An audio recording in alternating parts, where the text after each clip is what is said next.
She stood there watching as the rain destroyed everything they owned, cardboard boxes dissolving into mush, children's clothes floating in puddles, a family's entire life turning to ruin on a sidewalk while a man watched from his dry porch, arms crossed, refusing to let them inside. This wasn't supposed to happen in America. This wasn't supposed to happen to anyone. But on a cold November evening in 2023, the Richardson family learned that discrimination doesn't care about rain, doesn't care about children, and doesn't care about what's right. What happened next would expose a truth that many pretend doesn't exist anymore. Before we continue, let me know where you're watching from. Are you in the USA, the UK, which city? Drop a comment below because this story is happening in neighborhoods just like yours. And what you're about to hear will make you question everything you thought you knew about housing discrimination in modern America. She had called ahead 3 times. Maya Richardson had done everything right. She had filled out the rental application online 2 weeks before their move-in date. She had provided bank statements showing 6 months of rent in advance. She had references from her previous landlord in Tennessee, letters from her employer at the hospital where she worked as a registered nurse, and a credit score of 720. Her husband, Marcus, was a high school teacher with 12 years of experience and a spotless employment record.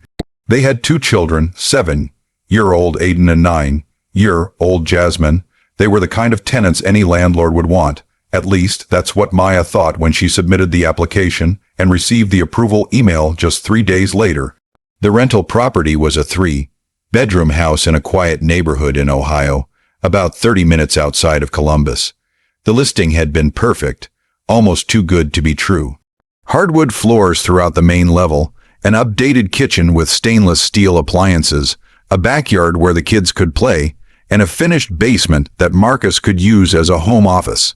The monthly rent was within their budget at $1,800, and the school district was excellent, ranking in the top 15% in the state. When Maya had spoken to the landlord, a man named Donald Kramer, on the phone during their initial conversation, everything seemed fine. His voice had been friendly, professional even. He had told her the house would be ready for move-in on November 15th. He had told her to come by around 3 in the afternoon to pick up the keys and do a final walkthrough. He had told her he was looking forward to meeting them and that he hoped they would be happy in the home.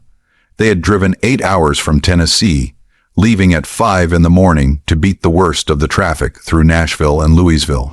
The moving truck they had rented followed behind their car, a 20-foot vehicle packed carefully with everything they owned, furniture they had saved for years to buy, kitchen items that had been wedding gifts, photo albums documenting every milestone of their children's lives.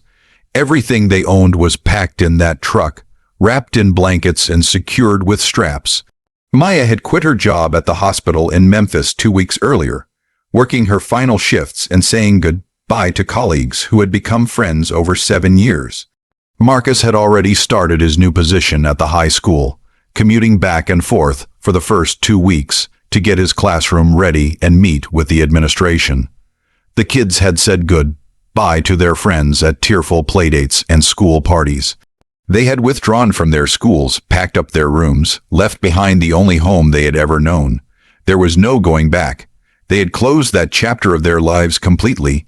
When they arrived at the property at 2:45 p.m., 15 minutes early because Maya was always punctual, the sky was already gray. Dark clouds hung low and heavy, the kind that promised more than just a passing shower. Maya felt a knot in her stomach as she looked up at those clouds, but she pushed it away.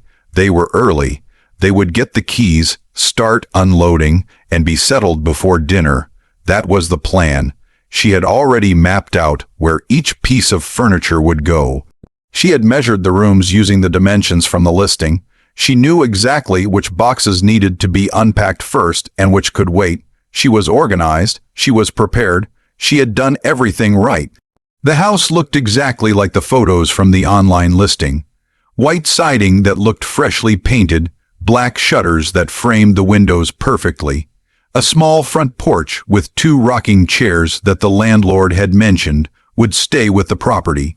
The lawn was neatly mowed, the driveway was clear, everything looked move-in ready. Maya could already picture their furniture inside. She could see the kids' bunk beds in the smaller bedroom. She could see their dining table in front of the bay window. She could see Jasmine and Aiden running through those rooms, hear their laughter filling the space that had been empty for too long. This was going to be their fresh start, their chance to build something better, their reward for all the sacrifices they had made. Marcus parked the car in the driveway, pulling up close to the garage door. The moving truck pulled up to the curb behind them, its engine idling loudly in the quiet suburban street. Maya grabbed her folder of documents, the one she had organized meticulously with tabs and labels. Lease agreement, bank transfer receipts, insurance documents, reference letters, identification, everything she might possibly need. She stepped out of the car and immediately noticed how cold it had gotten. The air smelled like rain, that distinct metallic scent that comes before a storm. She walked up to the front door, her heels clicking on the concrete walkway, and knocked 3 times firmly. A man in his late 50s opened the door about 30 seconds later. He was wearing jeans and a red flannel shirt, work boots that looked worn but clean. He had gray hair, a weathered face, and small eyes that seemed to take everything in at once.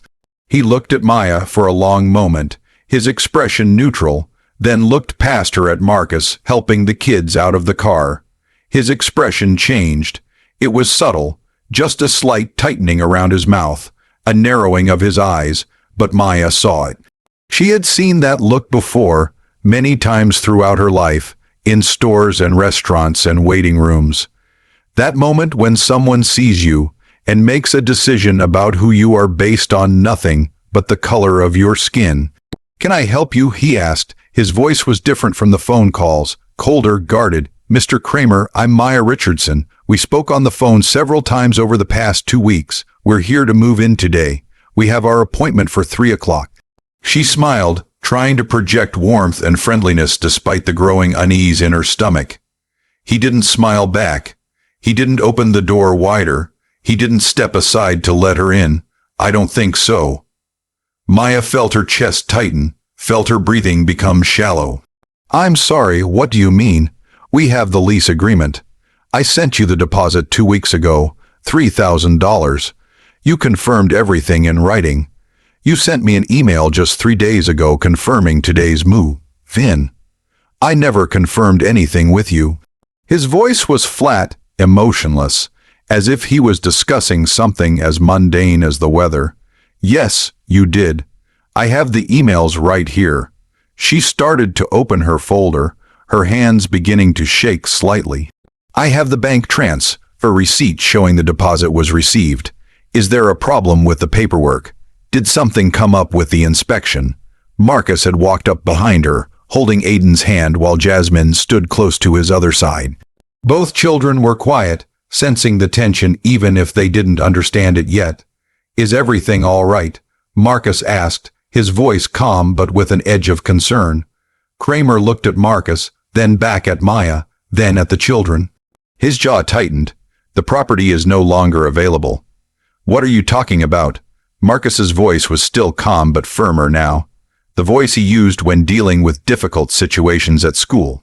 "We drove 8 hours from Tennessee. We have a signed agreement.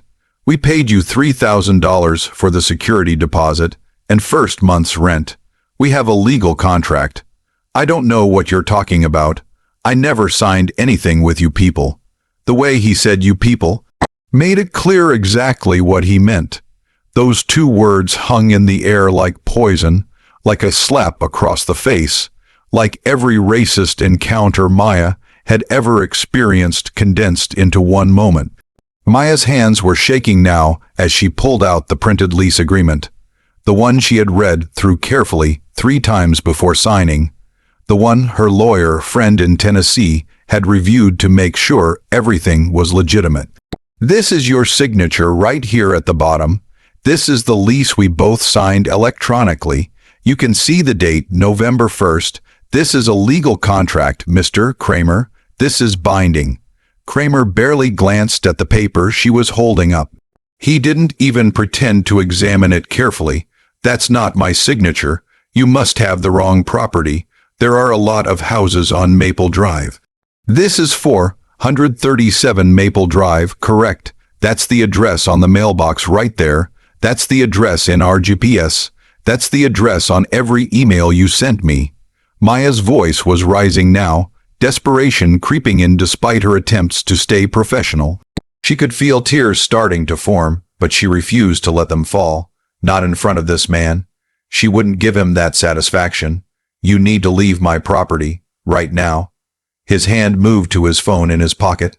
We're not leaving. We have a legal right to be here. We paid you our hard-earned money. We have a contract with your signature on it. We have emails. We have documentation. Marcus was standing taller now, his voice stronger, but Maya could hear the frustration underneath. Get off my porch before I call the police. I'm giving you one warning. Kramer's hand was on his phone now, pulling it out. Thunder rumbled in the distance, low and ominous.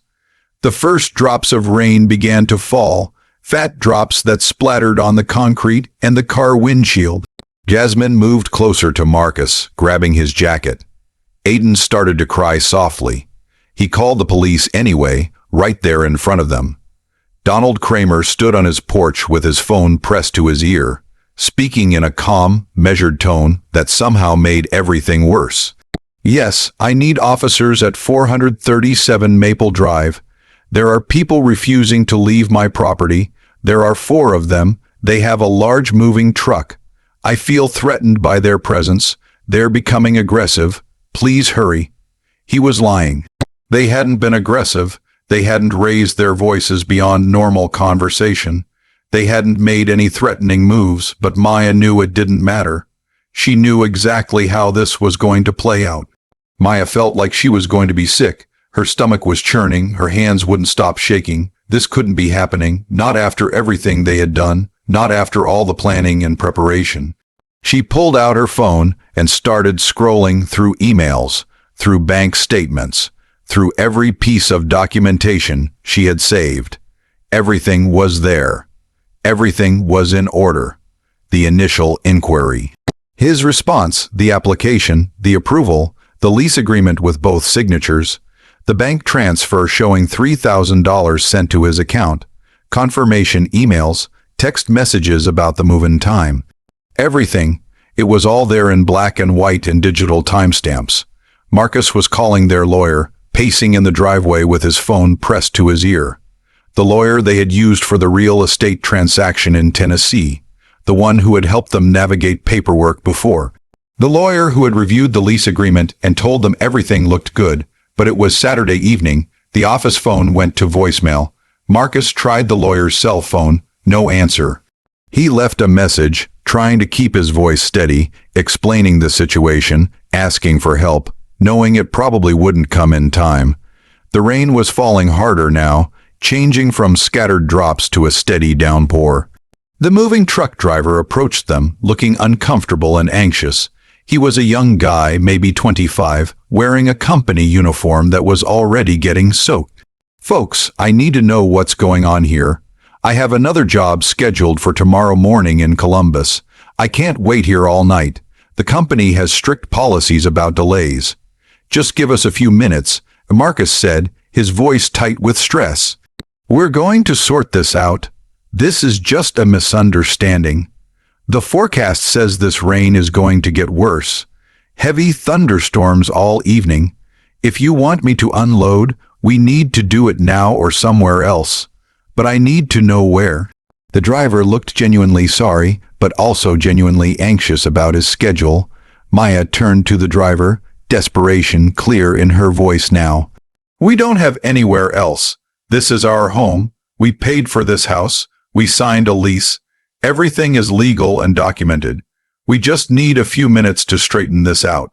Kramer called out from the porch, still standing there watching them like he was observing an interesting experiment.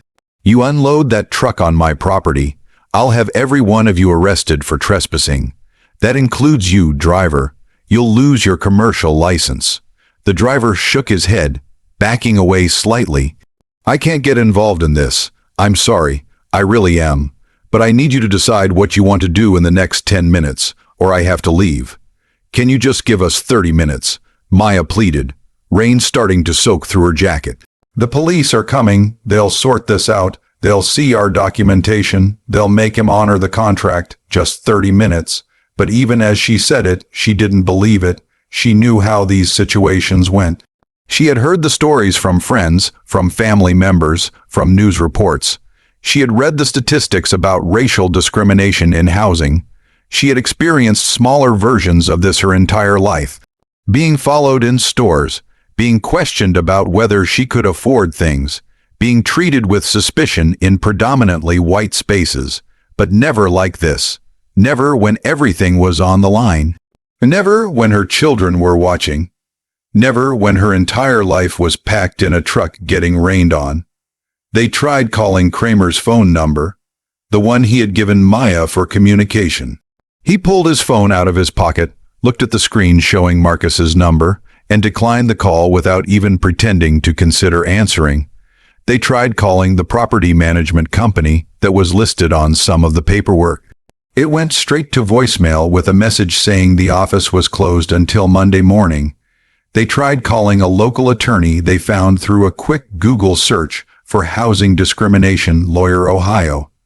The office was closed for the weekend. They tried calling hotels in the area, starting with the closest ones and working their way out. Everything nearby was booked because there was some kind of football game that weekend. The nearest hotel with availability was 40 minutes away in a town Maya had never heard of, and it would cost $200 per night. Money they didn't have after spending everything on the deposit and moving expenses. The rain was coming down in sheets now, the kind of rain that soaks through clothes in seconds. The wind had picked up, blowing the rain sideways so that it was impossible to stay dry, even under the small overhang of the truck. Jasmine and Aiden were sitting in the car, watching through the windows that were starting to fog up, their faces pressed against the glass. Maya could see the confusion in their eyes, see them trying to understand why Mommy and Daddy were standing in the rain, why their things weren't being moved into the pretty house, why that man wouldn't let them inside. The fear was starting to show too, that primal childhood fear when you realize your parents don't have control of the situation, when you realize the adults you trust to keep you safe are just as lost as you are. 2 police cars pulled up 18 minutes after Kramer's call, their lights flashing blue and red in the gray afternoon. 4 officers stepped out, adjusting their rain jackets and hats, moving with the practiced efficiency of people who deal with these kinds of calls regularly. They approached the porch first, spoke to Kramer for several minutes while he gestured at the Richardson family and the truck.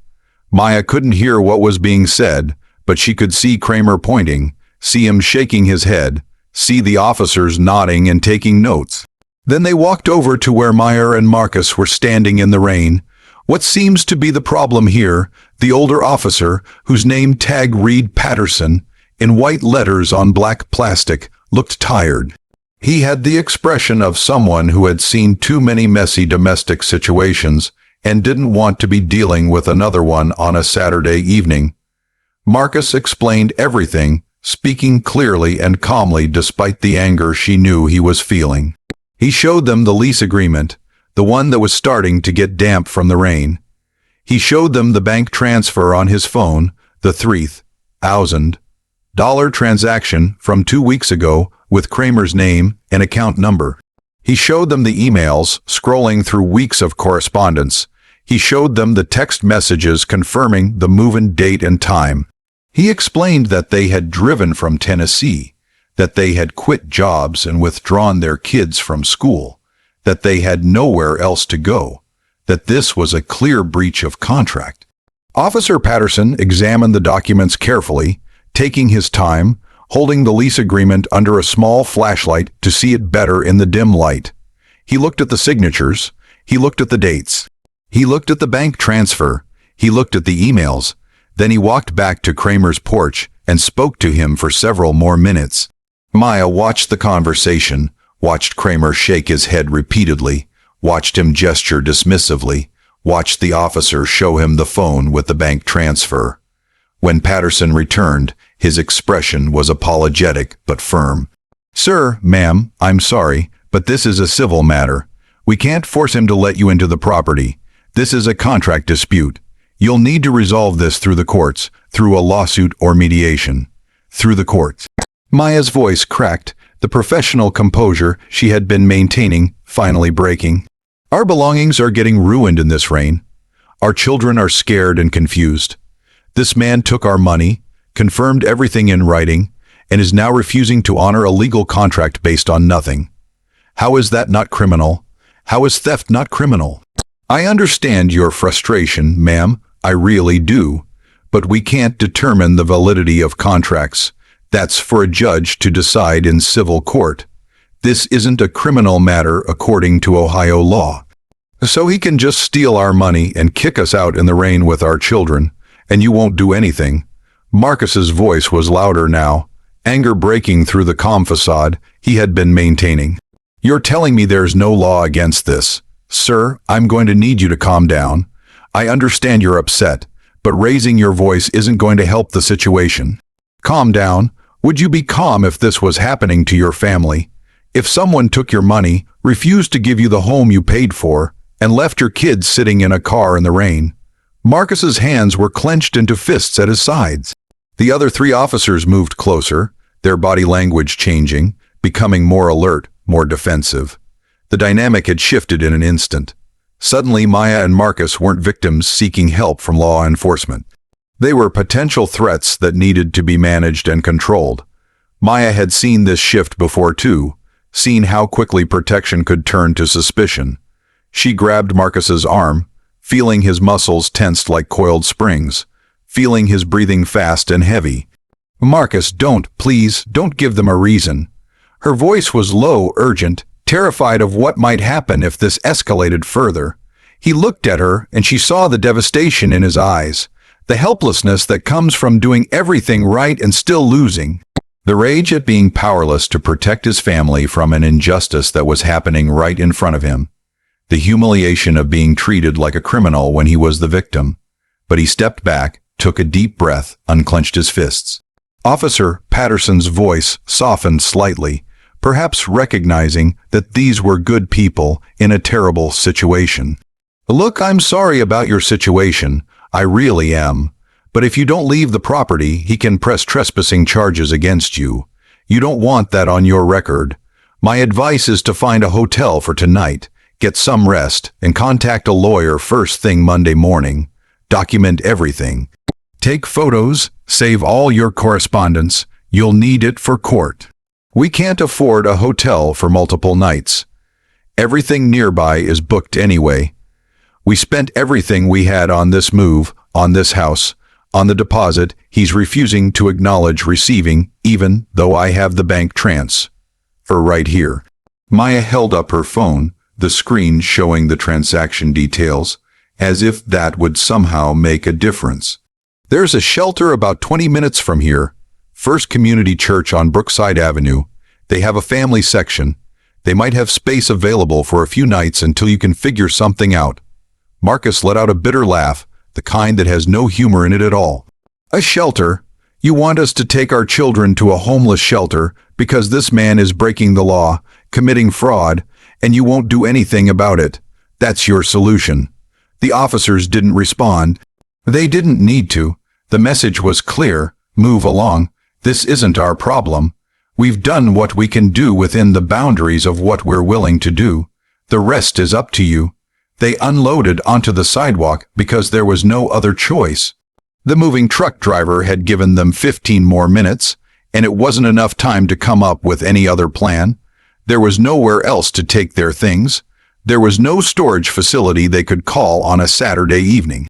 There was no friend's house to use as temporary storage because they didn't know anyone in this city yet.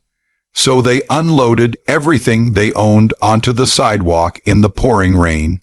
Boxes and furniture and bags and appliances, and their entire life stacked on the curb like garbage, waiting to be collected. The driver helped at first, probably out of pity or perhaps out of guilt.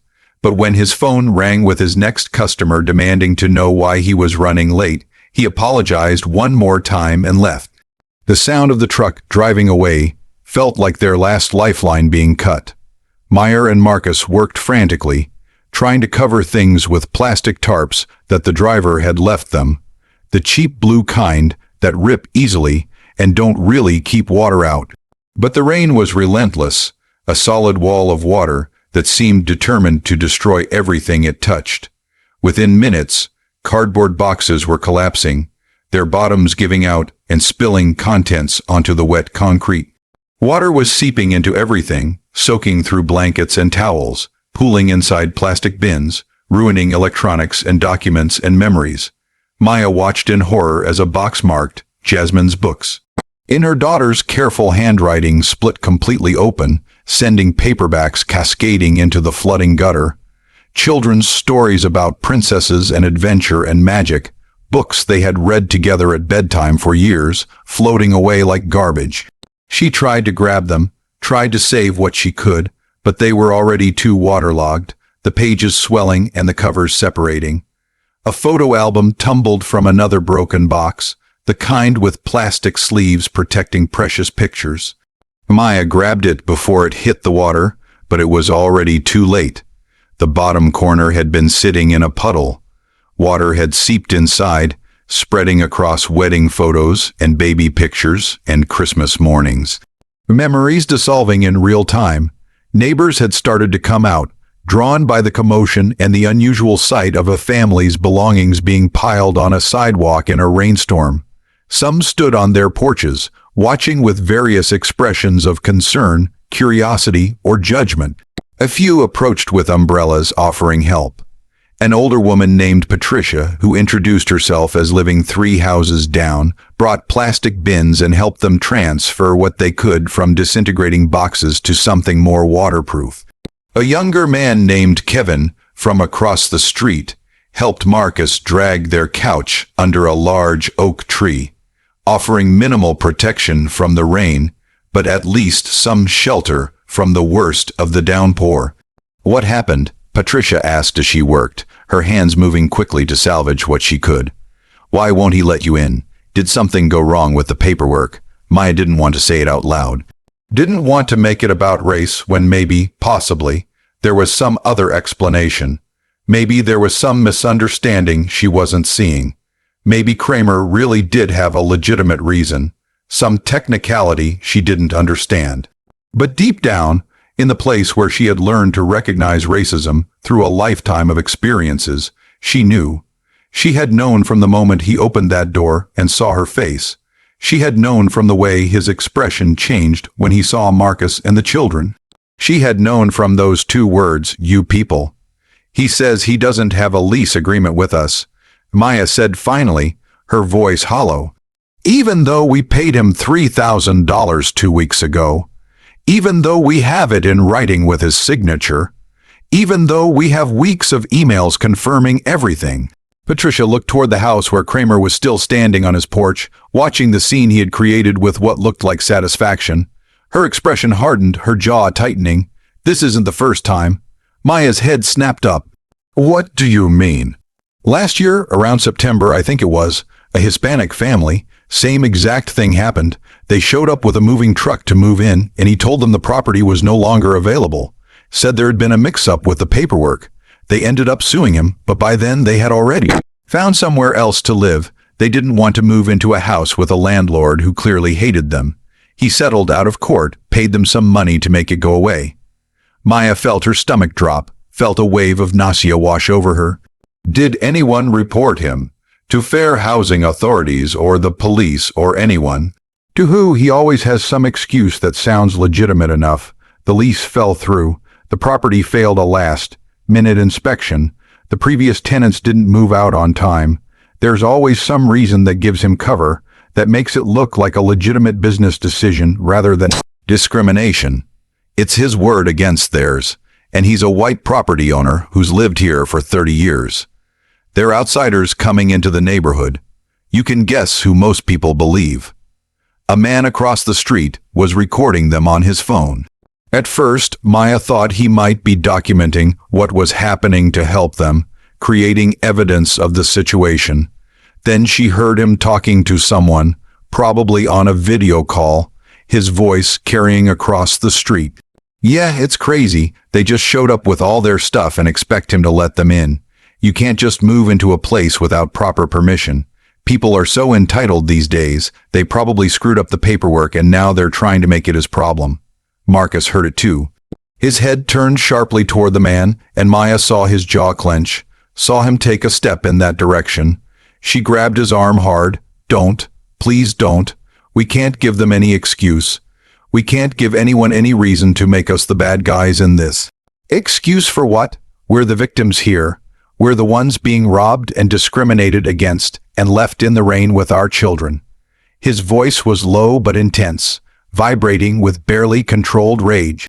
I know, but you know how this goes. You know what happens when black men show anger, even justified anger. We're already suspicious just standing here. We're already threatening just by existing in this neighborhood in front of this house. One wrong move, one moment of losing control, and suddenly we're the problem.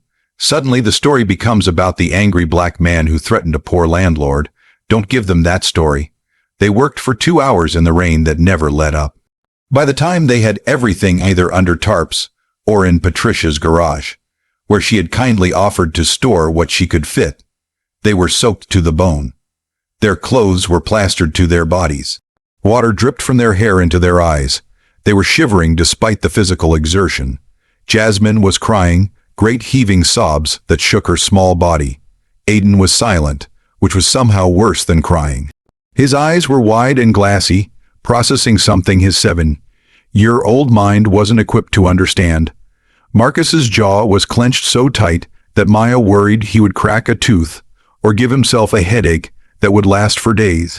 Patricia had called the local news during all of this, using her phone to contact a reporter she knew from church. A reporter and cameraman showed up around 7 p.m., their news van pulling up with the station logo on the side. The reporter was a young woman named Jennifer Chen, probably in her late 20s, wearing a raincoat with the station logo and carrying a microphone. She spoke to Patricia first, getting context, then approached Maya and Marcus. She interviewed them on the sidewalk with their destroyed belongings visible behind them, a visual that would make the story impossible to ignore. Mrs. Richardson, what do you want people to know about what happened here today? Jennifer asked, holding a microphone between them while rain dripped off her hood and ran down the microphone cord. Maya looked directly at the camera, at the red light that meant they were recording, at the lens that would carry her words to thousands of people. She thought about staying calm and measured and diplomatic. Then she thought about her daughter asking if it was because they were black, and something in her broke, or maybe something in her finally found strength. I want people to know that this is still happening. In 2023, in America, in a country that prides itself on equality and justice, a man can take your money, look at your family, decide within seconds that he doesn't want your kind living in his property, and face no immediate consequences. Police told us this is a civil matter. That means we have to hire a lawyer we can't afford, file a lawsuit that will take months or years, and in the meantime we have no home, no security, no justice. My husband is a high school teacher with 12 years of experience. I'm a registered nurse. We have excellent credit. We have references. We did everything right. We followed every rule that society tells us to follow. We worked hard, saved money, planned carefully, and it didn't matter. None of it mattered. Because when he opened that door and saw us, saw what we looked like, saw the color of our skin, we stopped being responsible tenants with perfect paperwork. We became people he could throw away. We became less than human in his eyes. Jennifer turned the camera toward the house, where Kramer had finally gone inside, but was visible through the window. We reached out to Mr. Kramer for comment before coming here tonight, but he declined to speak with us. After seeing the situation, we tried again, but he won't come to the door.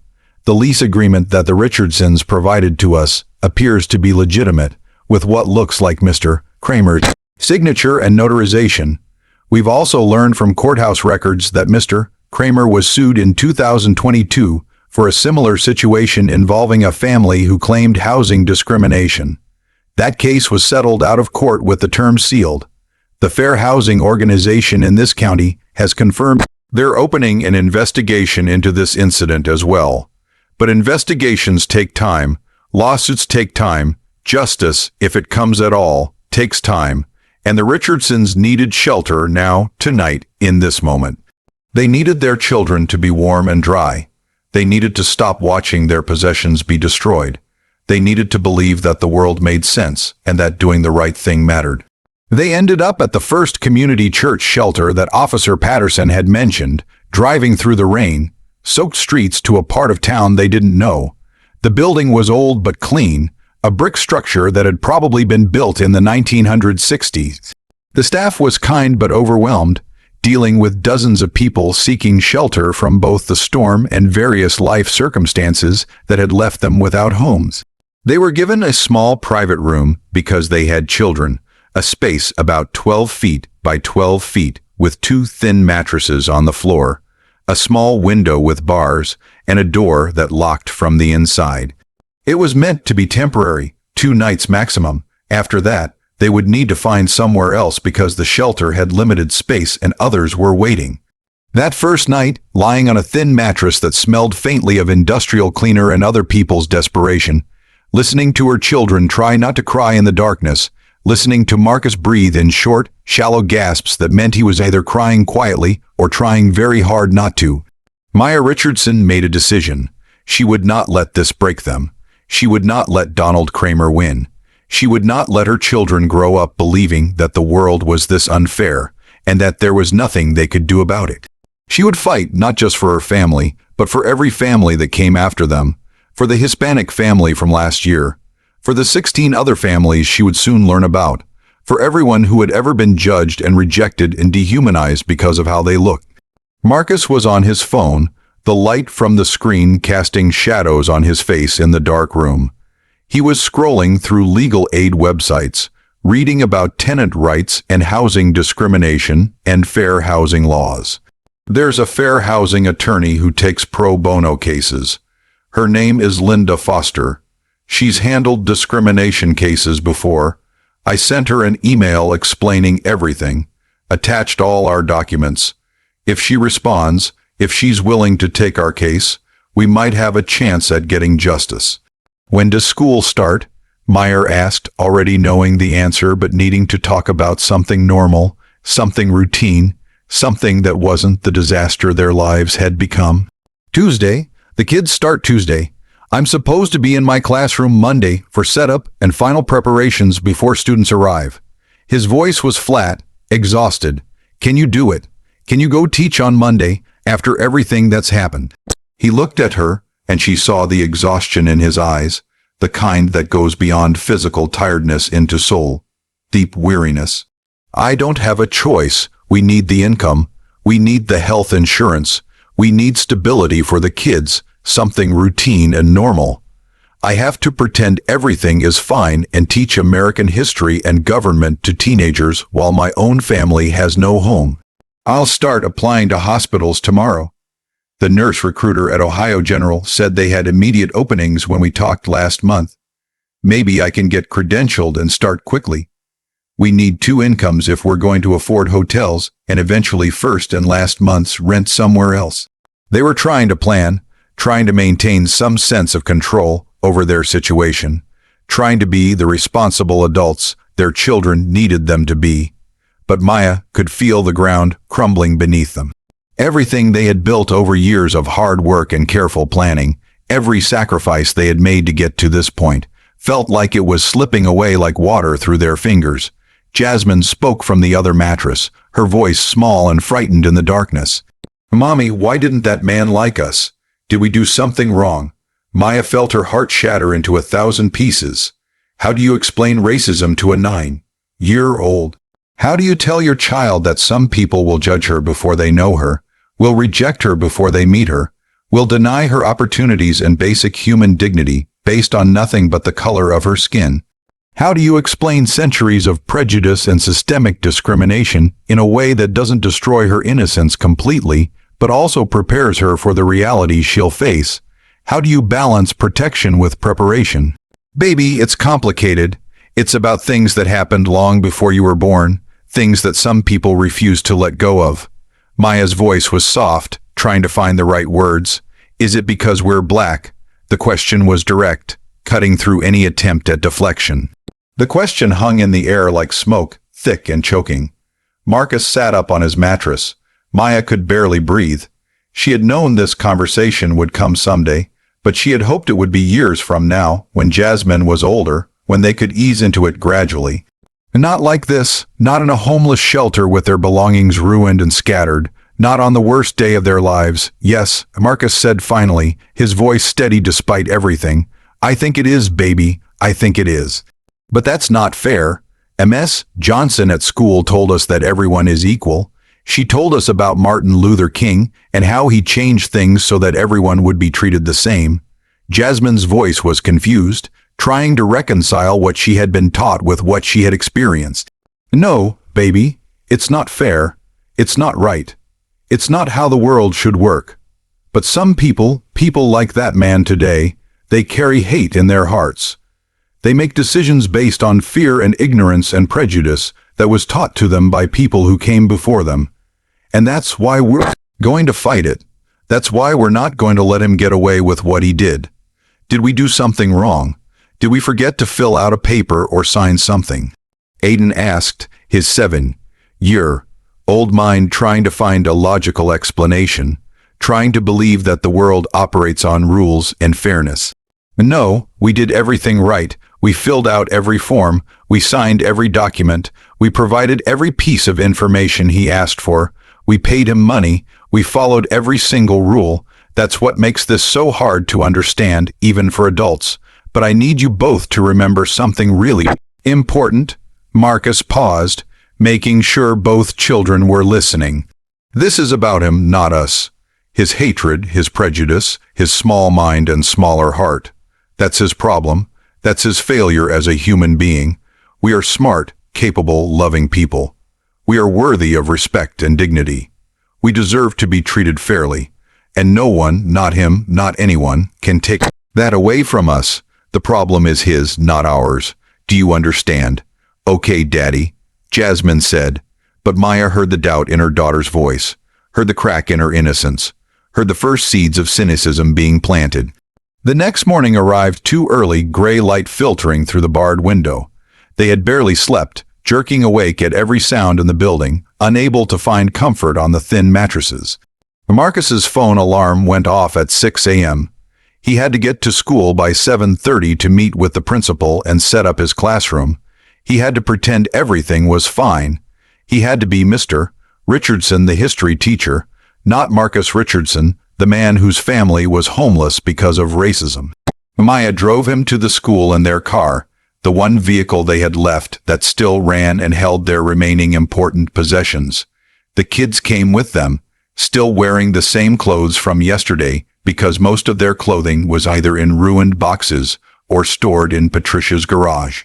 They dropped Marcus off at the school entrance, watching him walk into the building with his shoulders straight and his head up, maintaining dignity even when everything inside him must have been screaming.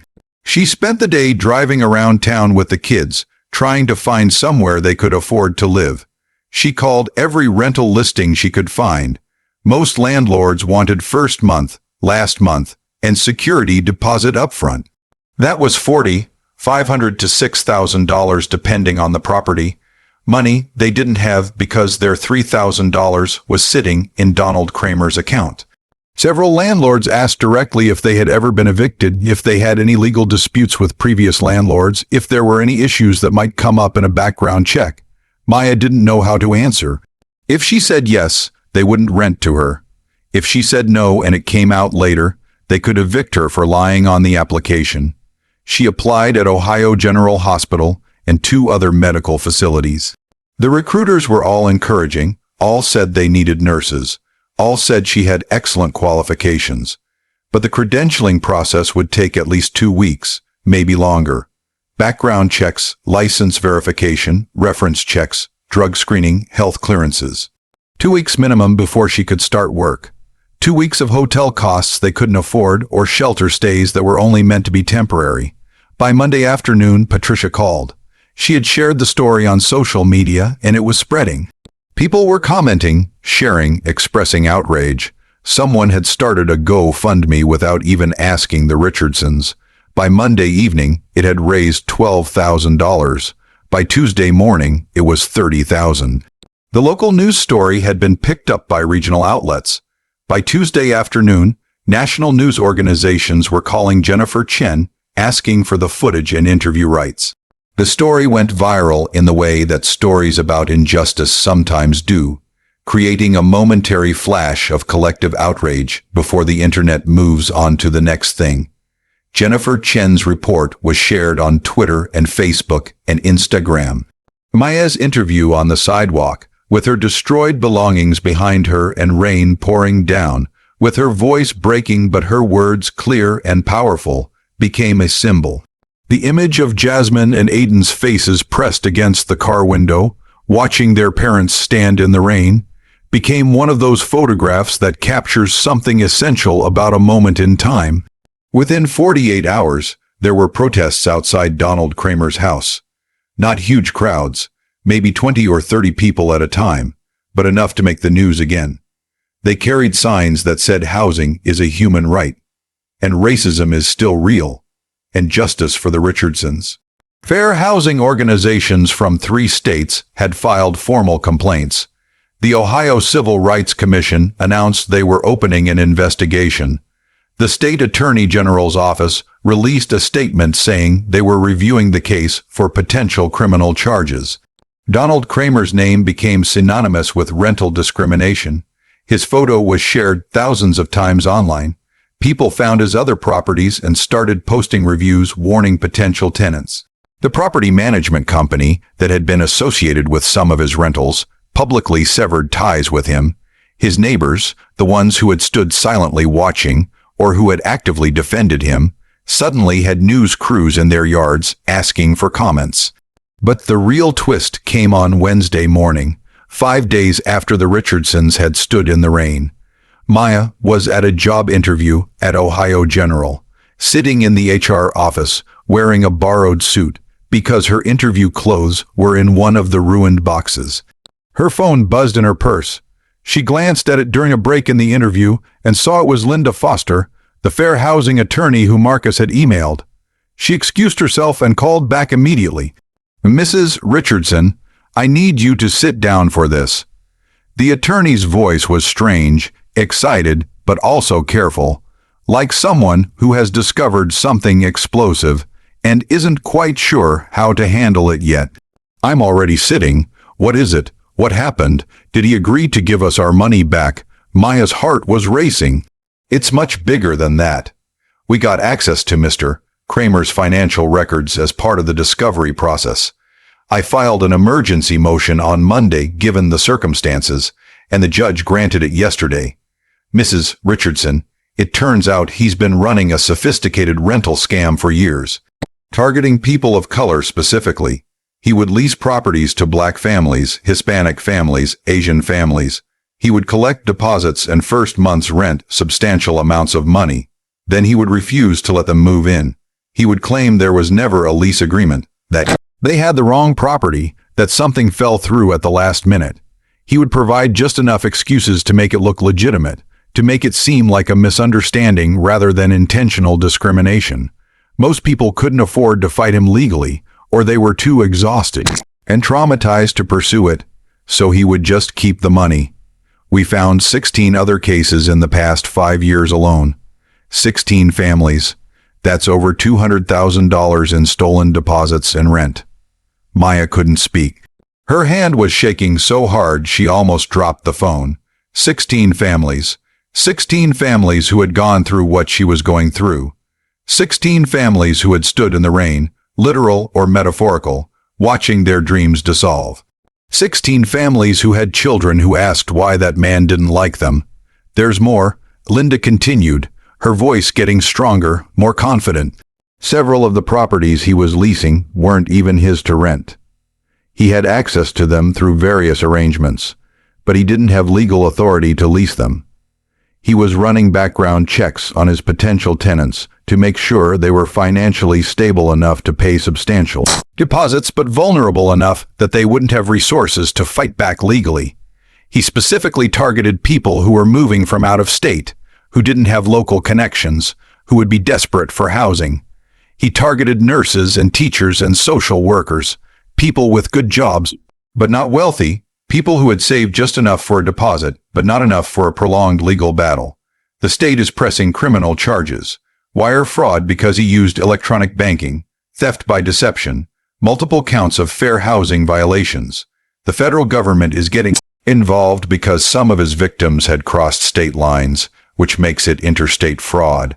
He's looking at serious prison time, Mrs. Richardson. Years, not months. What does this mean for us, for our family? Maya's voice was barely a whisper. It means you're getting your money back, plus damages. It means he's going to pay for what he did, not just to you but to everyone he victimized. It means your case is going to set a precedent that will help protect other families, and it means you're not alone. There are 15 other families who went through this, and they're all coming forward now. Some of them are still in the area. Some of them left Ohio entirely, gave up on their dreams of relocating here, but they're all willing to testify. They're all willing to share their stories. You broke this open, Mrs. Richardson. Your willingness to talk to the news, to not stay silent, to fight even when you had every reason to just walk away and try to rebuild somewhere else. That's what exposed him. But even as relief flooded through her, even as she felt the weight of uncertainty lift slightly, Maya felt the crushing weight of something else. 16 families. How many had children who asked their parents if they had done something wrong? How many had spent nights in shelters or sleeping in their cars? How many had marriages that didn't survive the stress? How many had given up on their dreams, on their careers, on their belief that America was a place where hard work and following the rules mattered? How many had internalized the message that they weren't wanted, weren't valued, weren't worthy of basic dignity? The Richardsons eventually found a rental through a property management company that had reached out after seeing the news story. The company's owner, a black woman named Deborah Williams, who had built her business from nothing over 20 years, offered them 6 months of free rent in a house that was actually nicer than the one Kramer had advertised. 4 bedrooms instead of 3, a finished basement, a bigger backyard, better schools. She told them she had experienced similar discrimination when she was younger, that she had built her business specifically to help families like theirs, that she would handle all the legal paperwork to make sure they were protected. It was a good ending to a horrible story, the kind of ending that news outlets love because it provides closure and hope. But Maya knew not everyone got good endings. She knew that somewhere right now, another family was being turned away from housing they had paid for. She knew that somewhere, another landlord was looking at her rental application and making decisions based on the race of the applicants' names. She knew that somewhere, another child was asking their parent if they had done something wrong. Donald Kramer was arrested 6 weeks after the incident. The news cameras caught him being led out of his house in handcuffs, his face red with anger or shame or both.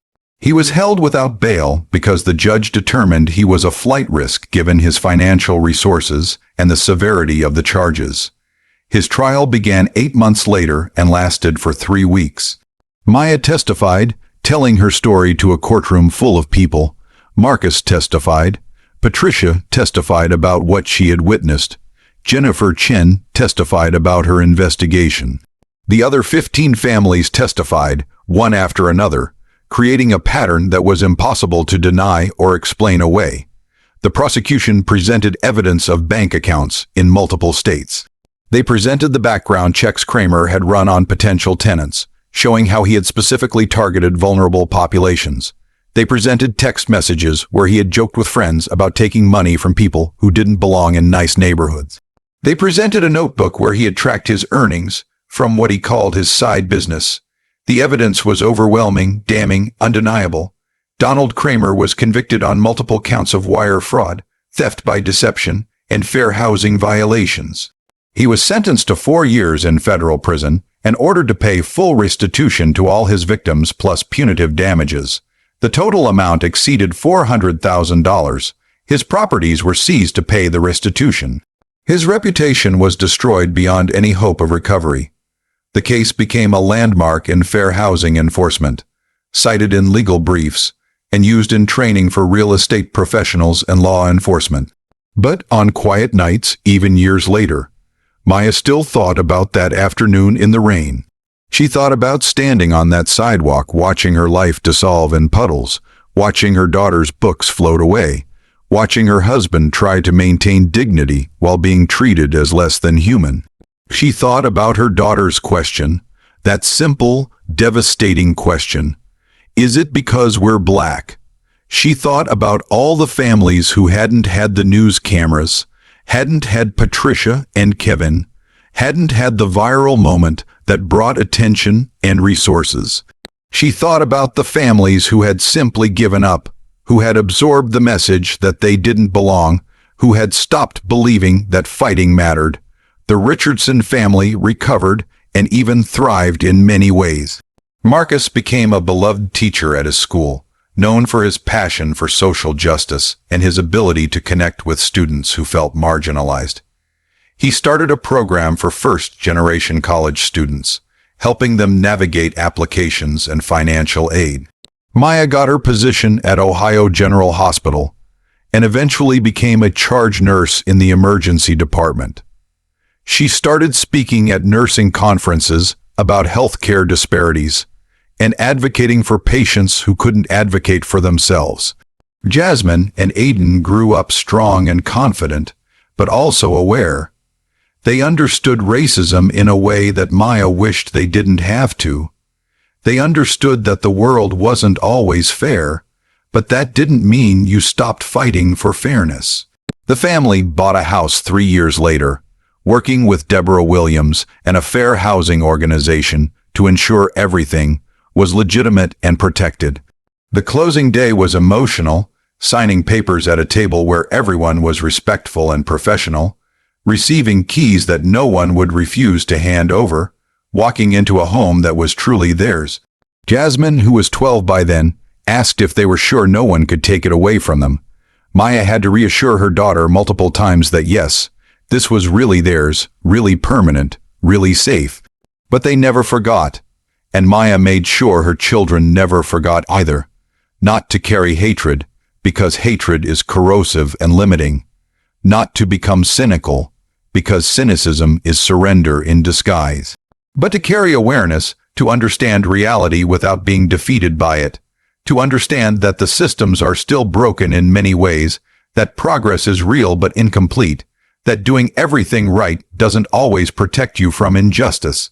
And most importantly, to fight always for people who come after them, to speak up when they see discrimination, to support others who face similar challenges, to believe that change is possible even when it feels impossible.